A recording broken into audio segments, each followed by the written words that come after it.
Krishna, welcome to our new video.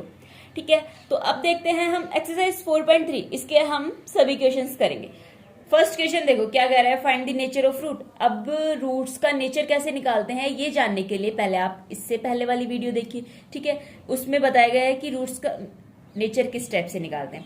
कह रहा है तो find the nature of the root of the quadratic equation if the real root exist then find the root which are the two roots. Okay, तो इसके तीनों part देख लीजिए, अपनी अपनी बुक खोल के बैठिए। अब देखते हैं इधर इसका फर्स्ट पार्ट देखिए, 2x² minus 3x plus 5 is equal to 0। ABC अब तो आप बहुत इजीली फाइंड कर सकते हो। ठीक है, A मेरे पास क्या होता है, ये होता है। B मेरे पास क्या होता है, ये होता है। अब नेगेटिव है तो नेगेटिव आ जाएगा। C मेरे पास ये है। देन सबसे पहले हम डिस्क्रिमिनेंट निकालते हैं। डिस्क्रिमिनेंट कैसे निकालते हैं, b² माइनस 4ac। तो चलो थोड़ा सा रिकैप कर लेते हैं। b² माइनस 4ac यदि ग्रेटर देन 0 आ जाता है तो रियल रूट इक्वल टू 0 आ जाता है, then equal root, two equal roots है ना।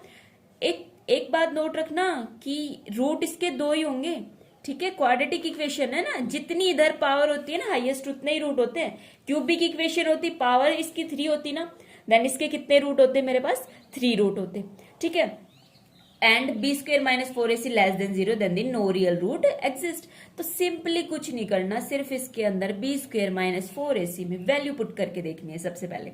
ठीक है, मैंने वैल्यू पुट की। b मेरे पास कितना है, -3, -3 का स्क्वायर प्लस 9 -4। अब ये छोटी छोटी चीज तो आपको पता होनी चाहिए क्योंकि इतना ज्यादा डीपली मैं नहीं बना सकती। ठीक है, देन मेरे पास -4, a कितना है 2 है, c कितना है मेरे पास 5 है। 9 minus 40 then is equals to -31। -31 is the less than 0 and less than 0 means the no real root exist. ठीक है, सेकंड पार्ट देख लेते हैं। सिंपली मैंने ABC फाइंड किया। A मेरे पास कितना है 3, B मेरे पास कितना है -4√3 एंड C मेरे पास कितना हो गया 4 हो गया। ठीक है, b² माइनस 4ac मैंने वैल्यू फाइंड की, देन मेरे पास किसके इक्वल आ गए, इक्वल्स टू 0। इक्वल्स टू 0 का मतलब क्या होता है, इक्वल रूट। इक्वल रूट कैसे, पॉजिटिव होंगे।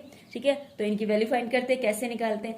अब आपके पास दो वे हैं, या तो इस तरीके से स्प्लिट कर लो मिडिल टर्म को, क्योंकि ये भी हम बहुत डीपली और बहुत सारे क्वेश्चन इससे रिलेटेड कर चुके हैं। ठीक है, तो अब ये बार बार बताने की जरूरत नहीं होगी कि मिडिल टर्म को इस टाइप से स्प्लिट करना है कि इन दोनों को ऐड कर रही हूं तब मेरे पास b आ रहा है, एंड इन दोनों को मल्टीप्लाई कर रही हूं तो मेरे पास कितना आ रहा है 12 आ रहा है।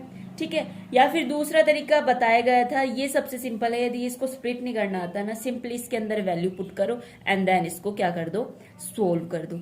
ठीक है, ये हो रहा है तो बेस्ट है, नहीं हो रहा तो आप सिंपली इसके अंदर वैल्यू पुट करो। ABC क्या होता है आपको अच्छे से पता है, देन इनकी x की वैल्यू निकालो। दो ही वैल्यू आएंगी। ठीक है, क्योंकि ये प्लस माइनस है ना, एक बार प्लस हो जाएगा एक बार माइनस हो जाएगा। बट सिंपल काम क्या हो गया आपके पास, इधर इसकी वैल्यू 0 हो गई। देन इक्वल रूट के केस में मेरे पास क्या हो जाता है, -b/2a एंड द -b/2a। तो इस चक्कर में तो पढ़ने की जरूरत ही नहीं है। ठीक है, सिंपली -b/2a -b/2a, b क्या है और a क्या है पता है, सीधी सीधी ये वैल्यू आ जाएगी। ये सब झंझट करने की जरूरत ही नहीं है। थर्ड पार्ट देख लीजिए। थर्ड पार्ट में क्या है, 2x² minus 6x plus 3 is equals to 0। b² minus 4ac की मैंने वैल्यू निकाली, b² माइनस 4ac ये मेरे पास क्या आ गया, ग्रेटर देन 0। ग्रेटर देन 0 आने के बाद मतलब क्या है, रियल रूट एग्जिस्ट कर रहे हैं। फॉर्मूला मेरे पास क्या होता है, x is equals to -b plus minus and root x is equals to -b plus minus and root b² minus 4ac/2a। आपको a b c तीनों पता है। सिंपली मैंने वैल्यू पुट करके इसको क्या किया है, सोल्व किया है। ठीक है, अब यहाँ पे मेरे पास रूट कितने आ गए, 3 plus and root 3/2, 3 minus and root 3/2। अब देखिए इसका सेकंड पार्ट देखिए, फाइंड करनी है वैल्यू k की for each of the following quadratic equation so that they have the 2 equal root. Okay, अब ये कह रहा है कि इन क्वाड्रेटिक इक्वेशन के मेरे पास 2 इक्वल रूट एग्जिस्ट कर रहे हैं, आप सिर्फ k की वैल्यू फाइंड कीजिए। वाह, ये काम तो सिंपल कर दिया। अब यदि 2 इक्वल रूट एग्जिस्ट कर रहे हैं देन डिस्क्रिमिनेंट के according b² minus 4ac is equals to क्या हो जाएगा, मेरे पास 0 हो जाएगा। 0 हो जाएगा तो ये देखिए इक्वेशन हाजिर है। ठीक है, b² minus 4ac is equals to 0। Then b मेरे पास क्या है, k², a and c। Simply मैंने वैल्यू पुट की है। वैल्यू पुट करने के बाद यहां से मैंने किसकी वैल्यू निकाली है, k की वैल्यू निकाली है। आप बहुत आराम से देख सकते हो। k² is equals to 24, k is equals to plus minus √8 into 3।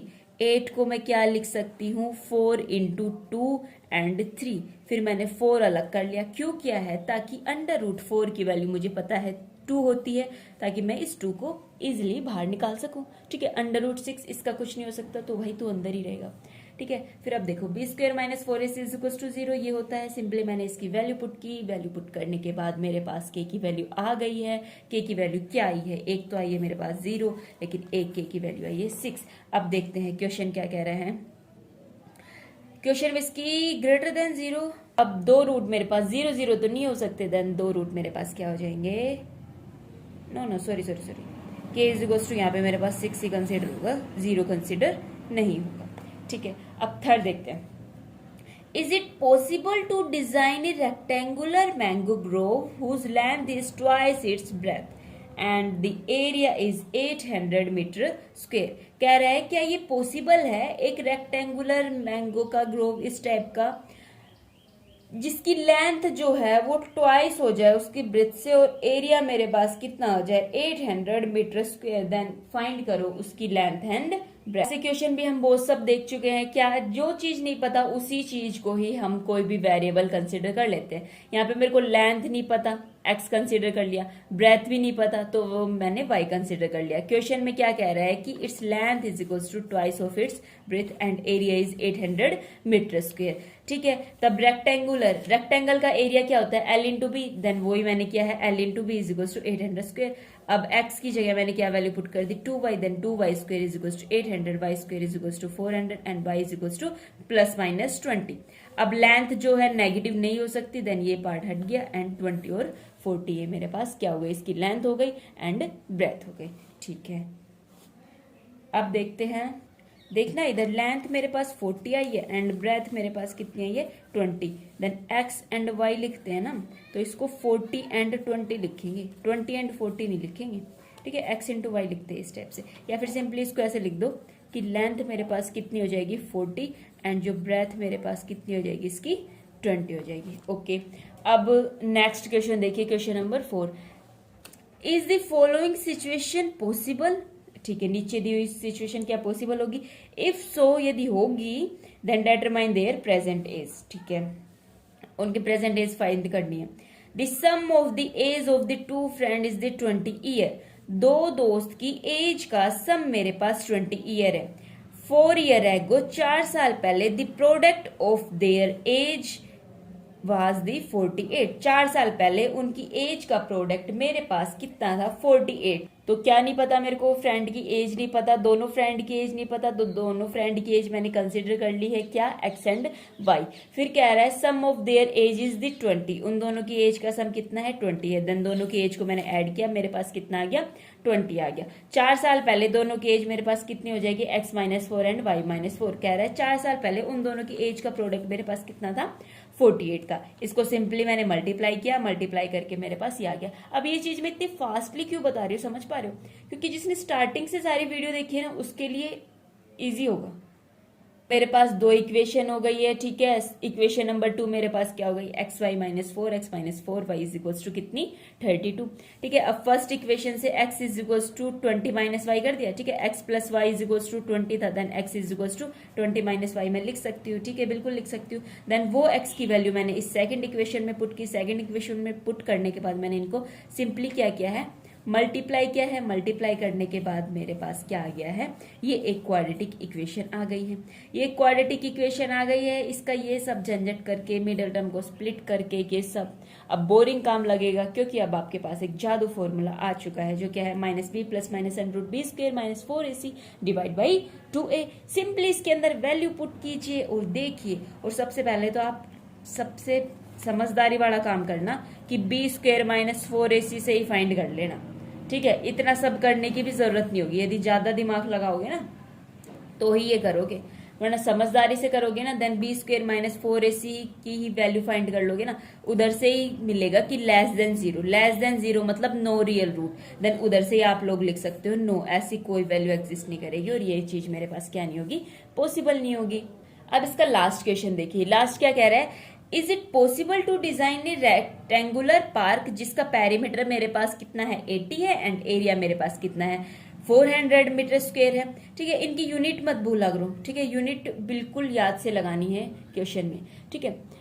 Find करनी है उसकी लेंथ एंड ब्रेथ, तो देख लो भाई ये भी जो चीज फाइंड करनी है वही मैंने लेट कर ली, क्या एल एंड बी कह रहा है, पेरीमीटर कितना है 80 है, देन एल प्लस बी की वैल्यू मेरे पास कितनी आ जाएगी 40 आ जाएगी। एल की वैल्यू 40 माइनस बी कर सकती हूँ बिल्कुल, एंड इसका जो एरिया कितना गिवन है 400 मीटर स्क्वायर है ना, देन एल की वैल्यू मेरे पास क्या कितनी है 40 minus B into B is equals to 400, सिर्फ एल की वैल्यू पुट की है।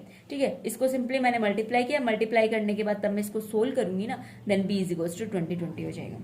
अब ये चीज तो आप फाइंड कर सकते हो ना, कैसे करोगे, अरे देखो सबसे कम दिमाग वाली बात बताते हैं, B square minus 40b plus 400 is equal to 0। सबसे पहले बी स्क्वायर माइनस 4ac निकालो, जब बी स्क्वायर माइनस 4ac आप लोग फाइंड करोगे ना, देन वो इज इक्वल टू 0 आ जाएगा। इज इक्वल टू 0 आ जाने के बाद मैं क्या करूंगी, minus B upon 2a and minus B upon 2a equal to 0, तभी तो इक्वल रूट होंगे। ठीक है, अब इन दोनों के अंदर सिंपली वैल्यू पुट करो, वैल्यू पुट करने के बाद आपको मिलेगी 20 एंड 20। ठीक है, समझ रहे हो ना, 20 एंड 20 दोनों वैल्यू ये मिल जाएगी, या फिर ब्रेथ मिल जाएगी, देन लेंथ की वैल्यू फाइंड कर लो, 40 माइनस 20 एंड 20 हो जाएगा। ठीक है, तो आप लोगों ने इस चैप्टर में क्या सीखा है, क्वाड्रेटिक इक्वेशन सीखी है। ठीक है, क्या होती है क्वाड्रेटिक इक्वेशन, उसके रूट कैसे निकालते हैं। ठीक है, क्वाड्रेटिक फॉर्मूला क्या होता है, minus B plus minus under root B square minus 4ac divide by 2a, ये ही मेरे पास क्वाड्रेटिक फॉर्मूला है। फिर रूट्स का नेचर किस टाइप का होता है, ये सब आपने सीख लिया है। आई होप आप लोगों को अच्छे से समझ में आया होगा। देन इसके बाद हम नेक्स्ट चैप्टर करेंगे, चैप्टर नंबर 5। तब तक के लिए बाय बाय।